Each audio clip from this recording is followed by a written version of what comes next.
So 36 ವರ್ಷಗಳ ಒಂದು ಕಪಿಮುಷ್ಟಿಯ ಆಡಳಿತ ಅದು ಈಗ ಅಂತ್ಯವಾಯಿತಾ? 1989ರಲ್ಲಿ ಅಧಿಕಾರವನ್ನ ಆಯತುಲ್ಲಾ ಅಲಿ ಖಮೇನಿ ವಹಿಸಿಕೊಂಡಿದ್ದ. ರುಹುಲ್ಲಾ ಖಮೇನಿಯಿಂದ ಈ ಅಧಿಕಾರವನ್ನ ಆತ ಪಡೆದಿದ್ದ. ಸುಮಾರು 36 ವರ್ಷಗಳು ಬಿಗಿ ಹಿಡಿತವನ್ನ ಸಾಧಿಸಿದ್ದ ಇರಾನ್ನ ಮೇಲೆ. ಸೊ ಕಳೆದ 1 ವರ್ಷದಲ್ಲಿ ಈತನ ಆ ಕೆಟ್ಟ ದಿನಗಳು ಶುರುವಾಗಿತ್ತು.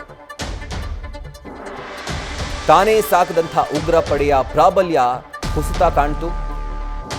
ಆರ್ಥಿಕ ಸ್ಥಿತಿಗಳಿಂದ, ದೇಶದ ಹೀನಾಯ ಪರಿಸ್ಥಿತಿಯಿಂದ ಜನ ಕೂಡ ದಂಗೆ ಎದ್ದಿದ್ರು. ಸೊ ಈ ರೀತಿಯಾಗಿ ಸರಣಿ ಪೆಟ್ಟುಗಳನ್ನು ಆಯತುಲ್ಲಾ ಅಲಿ ಖಮೇನಿ ತಿಂದಿದ್ದ ಕಳೆದ 1 ವರ್ಷದಲ್ಲೇ. ಇದೆಲ್ಲವೂ ಆಗಿದ್ದು ಕಳೆದ 1 ವರ್ಷದ ಅವಧಿಯಲ್ಲಿ. ಈತ ಸಾಕದಂಥ ಹೆಜ್ಬುಲ್ಲಾ ಇರ್ಬೋದು, ಹಮಾಸ್ ಉಗ್ರರಿರ್ಬೋದು, ಇವರೆಲ್ಲರ ಪ್ರಾಬಲ್ಯ ಕಳೆದ 1 ವರ್ಷದಲ್ಲಿ ಕಮ್ಮಿ ಆಗ್ತಾನೇ ಬಂತು.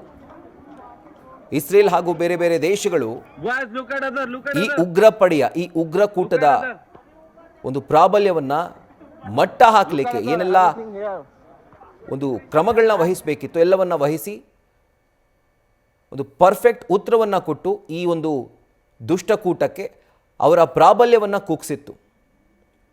ಇಸ್ರೇಲ್ ಅದರಲ್ಲಿ ಪ್ರಮುಖವಾದಂತಹ ದೇಶ. ಇದಾದ ನಂತರ ದೇಶದ ಆರ್ಥಿಕ ಪರಿಸ್ಥಿತಿ ಹದಗೆಟ್ಟಿತ್ತು. 1 kg ಅಕ್ಕಿ ಬೆಲೆ ಗಗನಕ್ಕೇರಿತ್ತು. ಮಧ್ಯಮ ವರ್ಗದವರಂತೂ ಇರಾನ್ನಲ್ಲಿ ಬದುಕೋದಕ್ಕೆ ಸಾಧ್ಯನೇ ಆಗ್ತಾ ಇರಲಿಲ್ಲ. ಅದರಿಂದ ಜನ ದಂಗೆ ಎದ್ದು ಈತನ ದುರಾಡಳಿತದ ವಿರುದ್ಧ ಯುವಕರು ಬೀದಿಗೆ ಬಂದರು. ಬೀದಿಯಲ್ಲಿ ನಿಂತ್ಕೊಂಡು ಅವರು ಹೋರಾಟವನ್ನು ಮಾಡಿದ್ರು. ಸೊ ಆ ಒಂದು ಪ್ರತಿಭಟನೆಯನ್ನು ಕೂಡ ಹತ್ತಿಕ್ಕುವಂಥ ಕೆಲಸವನ್ನು ಈತ ಮಾಡಿದ. ಕಂಡಲ್ಲಿ ಗುಂಡಿಡುವಂಥ ಆದೇಶವನ್ನು ಈತ ನೀಡಿದ್ದ. ಸುಮಾರು ಗ್ಲೋಬಲ್ ನಂಬರ್ ಹೇಳ್ತಿರುವಂಥದ್ದು 5,000 ಜನ ಈ ಪ್ರತಿಭಟನೆಯಲ್ಲಿ ಸಾವನ್ನಪ್ಪಿದ್ರು.